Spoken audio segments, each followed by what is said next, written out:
Hello and welcome to lesson 46 of this B1 course with Perfectly Spoken. My name is Ellen and I am your teacher for this part of the course. Okay, and today's lesson is a vocabulary lesson and we are going to be looking at language to do with music and the arts. And today we will develop fluency when talking about music and the arts. So this will help to make you more natural when you're socializing with English speakers. And we will do this by learning related vocabulary. So vocabulary related to music and the arts, and ways to describe how you feel, adjectives to describe how works of art make you feel. And we will learn language to express opinions. And we will look at it in the context of music, and looking at lots of vocabulary related to music, but you can use this language to express opinions, to talk about many different things, to talk about literature, to talk about the cinema, many different things. Okay, so it's quite a useful set of vocabulary to have. So let's get started. Today we will look at different works of art. So here we have art. Instinctively we think of paintings like The Scream by Edvard Munch or Guernica by Picasso. But also works of art includes many different things: writing, plays, Shakespeare, the theatre, music, classical music, folk music, also the cinema, many different things. So here's our first task. We're looking at different adjectives that we can use to describe different things. We're looking at them to describe music and the arts. So I would like you to pause the recording and decide if these adjectives are positive or negative. What do you think? So pause the recording and then we'll have a look together at the answers.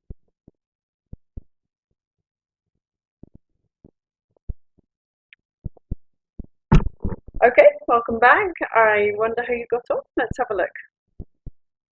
So here are the answers. The positive adjectives: relaxed, intrigued, upbeat, excited, curious. And the negative adjectives: unimpressed, anxious, depressed, confused, bored. Okay, so here we've got 10 different adjectives, I believe, 1, 2, 3, 4, 5, 10 different adjectives to describe how you're feeling. I'd like you to look at these different works of art and describe how they make you feel.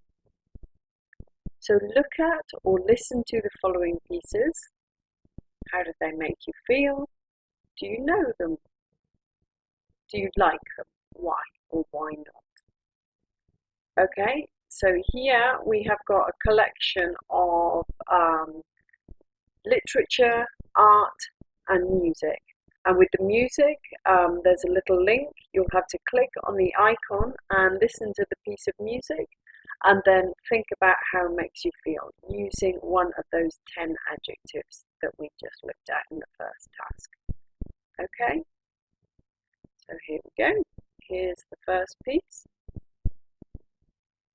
And it's a piece of classical music. I'd like you to listen, click on the icon, listen to the music. How does it make you feel? Do you know it? Do you like it? Why or why not? Okay, have a listen.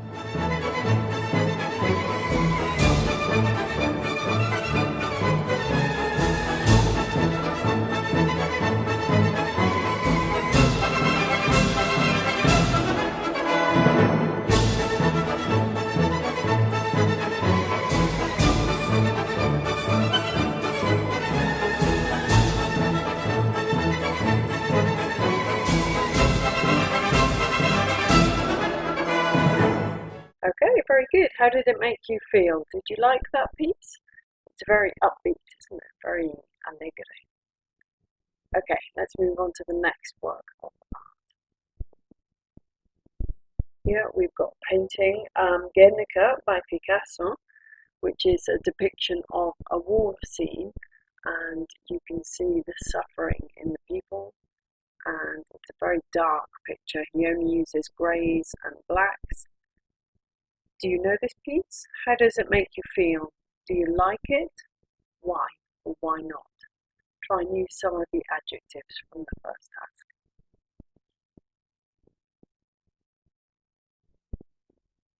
Okay, and here's the next piece. Okay, well, pieces. The next artist, Shakespeare. He wrote many different pieces. Here we've got Hamlet, Taming of the Shrew, Much Ado About Nothing, A Midsummer Night's Dream, Romeo and Juliet, The Merchant of Venice, Othello, Julius Caesar, King Lear, and Macbeth. Do you know any of these pieces? Do you like them? Why or why not? And how do they make you feel?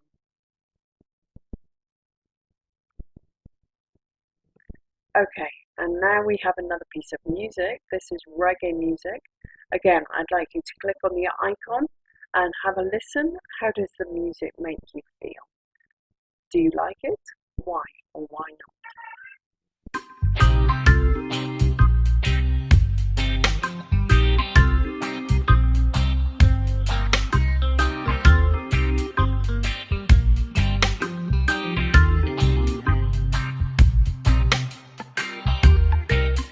Okay, I hope you had a chance to listen to a little piece of that music. Do you like it? I personally quite like some reggae music. Sometimes it's very upbeat and fun. It's danceable. It's easy to dance to. Okay, and the next piece. This is by a painting by Edvard Munch, and it's called The Scream. And the colours, the painting very much depict a terrifying scene, to be honest. How does it make you feel? Do you like it? Why or why not? Do you know it? Okay, how does it make you feel?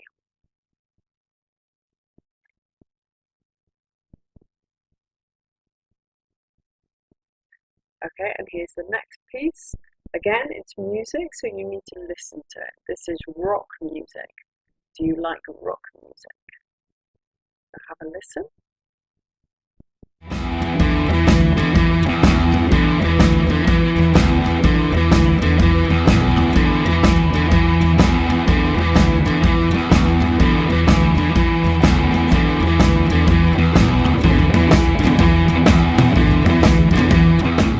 Okay, how did that make you feel? Did you like it? Why or why not?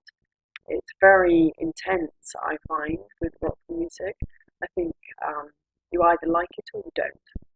So, what did you think? Did you like it? And how did it make you feel? Here's the next piece. Okay, this is a painting by an artist called Jackson Pollock, and he flicks the paintbrush at a canvas with lots of colours, and it's very vibrant, but it's quite a particular style of art. Do you like it? Why or why not? How does it make you feel? Okay, and the next piece, again another piece of music. This is pop music. I'd like you to listen, click on the icon and listen. How does it make you feel? Do you like it? Why or why not? And off you go.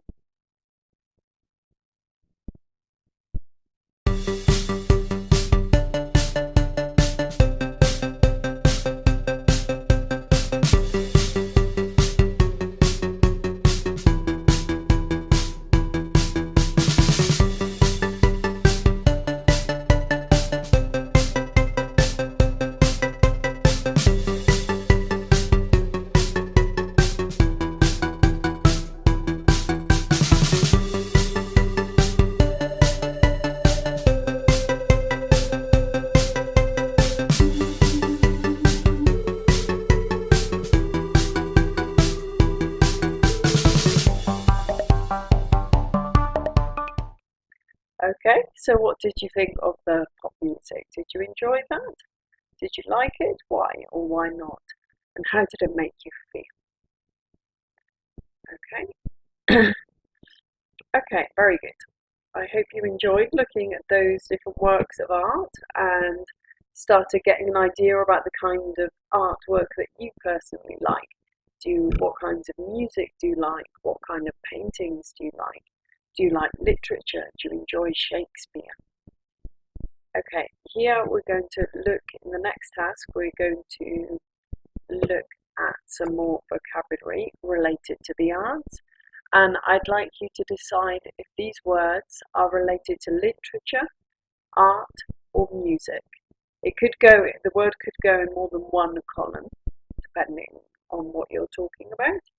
And this will just help you to sound more knowledgeable and find it easier to talk about these subjects. So I'd like you to pause the recording and put the words into one of these columns: literature, art, or music. Okay, pause the recording now. Okay, welcome back. Let's have a look at your answers. So here we go. Music, art, literature.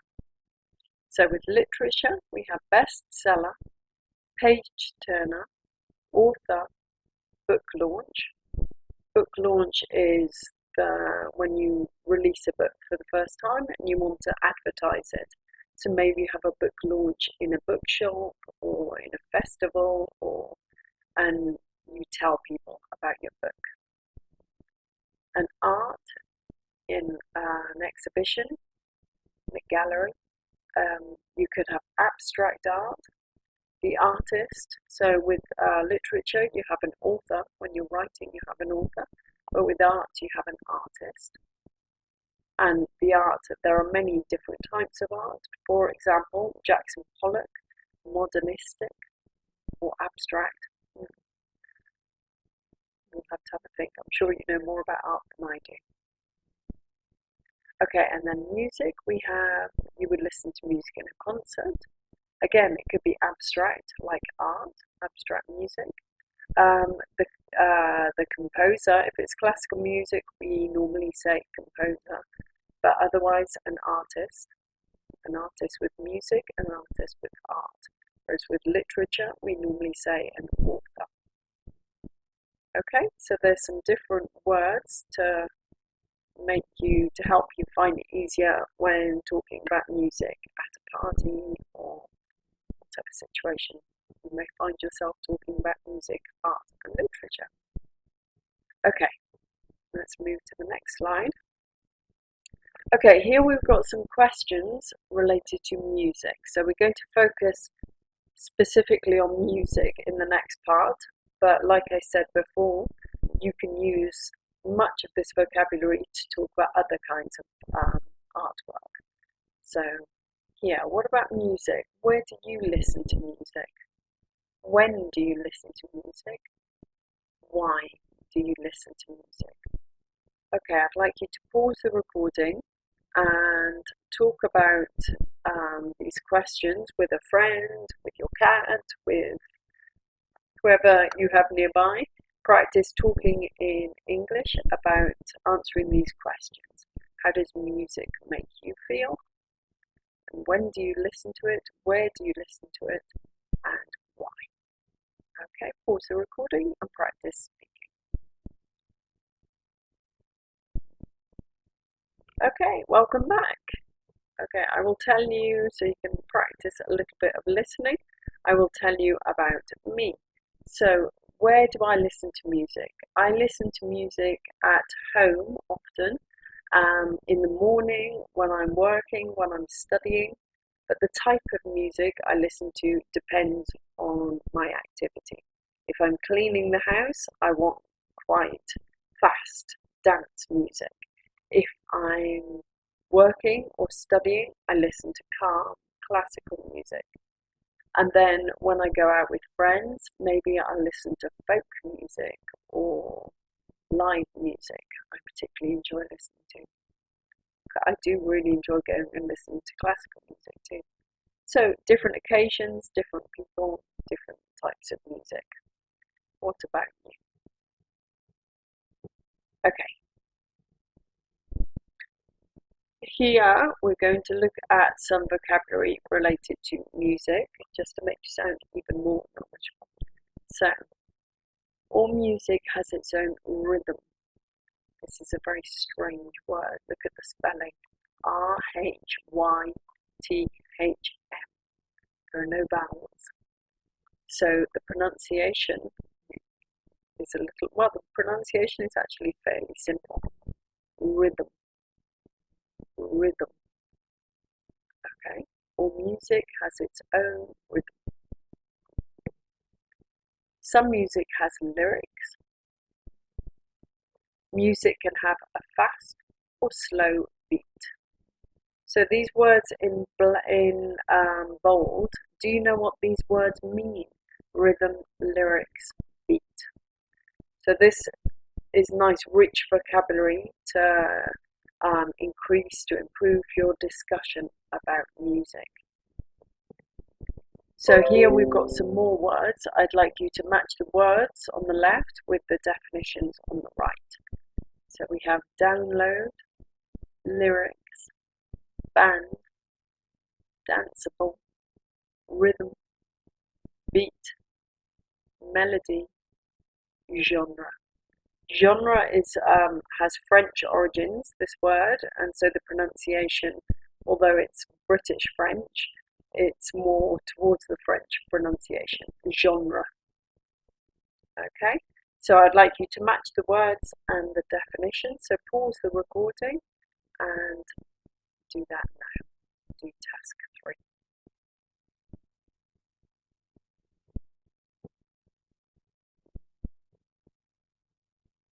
Okay, welcome back. How did you get on? I hope that you knew some of the words, or you could understand, you could decipher the meanings of the words. So here are the answers. So to download music means to transfer from the internet to your computer. The lyrics are the words to a song. A band is a group of people that play instruments and sing together. Danceable, it makes you want to move, it makes you want to dance. Rhythm, a regular repeated pattern of sound. Beat, the main rhythm in music, and it can be fast or slow. Melody is the arrangement of the single notes, and the genre is the style of music. For example, classical, reggae, or pop. Okay, very good. Let's move on. Let's do some speaking practice. So using some of this vocabulary that we've just looked at, I'd like you to talk about the following questions, as always, on your own, with a friend, ideally with a friend who's also learning English, but with your cat, with the air, as you wish. Okay, so I'd like you to talk about what genre of music do you particularly like? What genre do you find danceable? Are lyrics, rhythm, or melody more important for you? Have you ever played or sang in a band?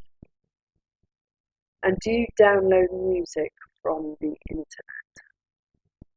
Okay, so pause the recording, and talk about these questions. Practice using some of the adjectives that we've been looking at, the vocabulary that we've been looking at, to help you sound more natural, more knowledgeable when talking about music.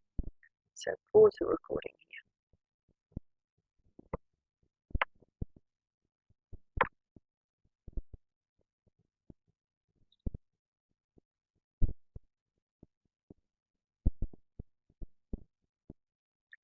Okay, very good. I hope you got lots of speaking practice and found the opportunity to use some of this new vocabulary. Right, let's crack on. So we're going to look now at language for expressing opinions. Like I said before, this language it's very flexible. We're talking about music to begin with, but then we're going to talk about other works of art as well. And you can use this language to talk about anything, about the cinema, or about a party that you went to, about food that you ate, anything to when you need to express an opinion. So let's have a look at some of the language.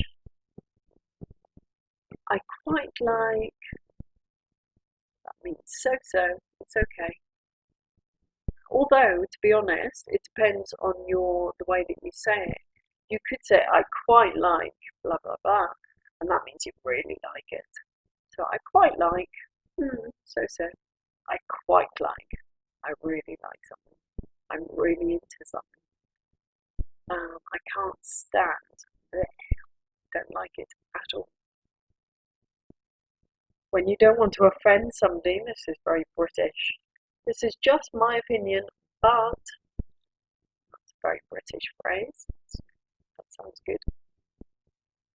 And without a doubt, when you're absolutely certain about something, without a doubt, who do you think is the best band or the best singer or the best author in the world? Okay, so pause the recording and finish these STEM sentences.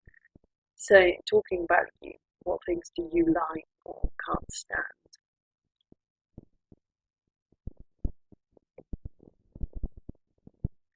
Okay, and in task 4, we're going to practice more speaking. Talk about it. I'd like you to talk about your favourite album using some of this language for expressing opinions. So I quite like, I'm really into, can't stand, this is just my opinion, but, and without a doubt. So your favourite album. The best book you have ever read. Literature I studied at school. The song I like to dance to is. An artist I particularly like is. Okay, so I'll tell you about me so you can practice listening, and then I'd like you to pause the recording and complete the sentences about me. Okay, my favourite album is. I particularly like. Oh, I like so many different things. That's very difficult, but I particularly like Pink Floyd and Bach. Very, very different, but I particularly like both of those depending on how I'm feeling. So my favourite album, I can't say that I have one favourite album. I like so many different ones. The best book I have ever read is 100 Years of Solitude by Gabriel Garcia Marquez. I find it it's full of different stories and lots of stories intertwining, related stories, different characters, different people, different places, different situations. Very interesting. Literature I studied at school was Shakespeare. I studied Macbeth, which is a very, it's quite a dark, quite an intense story, but very interesting, very intriguing. The song I like to dance to is Cyndi Lauper, Girls Just Want to Have Fun. Can't not dance to that song, it's very danceable. An artist I particularly like is, as in a painter, a kind of artist, an artist I particularly like is Klimt. I particularly enjoy his works of art. Okay, so that's a little bit about me. What about you? What do you enjoy? What do you particularly like? Or what things can't you stand? Pause the recording and practice your speaking about these things. Okay. Very good. Okay, let's keep going. Right, Well, that's the end of the lesson. That's the end of today's lesson. So I hope you've enjoyed it. I hope that you've got more vocabulary to talk about things when you go to a party, to talk about music, literature, the arts, and that you feel more confident when expressing opinions about these subjects. Okay, that's the end of today's lesson, and next lesson is lesson 47, and it is a grammar lesson. And we will use different structures to talk about future predictions and have lots of opportunities to practice speaking. I think speaking is such an important part of learning a language, and I think that you need to learn to get rid of embarrassment, to practice speaking and to speak and not to worry about making mistakes. And the grammar, the vocabulary that we look at together helps to improve your language so that you feel more confident. But don't worry if you make mistakes. That's part of the learning process. That's fine. Nice thing about doing lessons online, you can listen and you can practice talking when you want to, and you don't have to worry about the mistakes. Well, think about them, pay attention to your mistakes, but don't feel self-conscious is what I mean. Okay, so thank you very much for joining me today, and see you next time. See you in lesson 47. Okay, see you next time. Bye bye.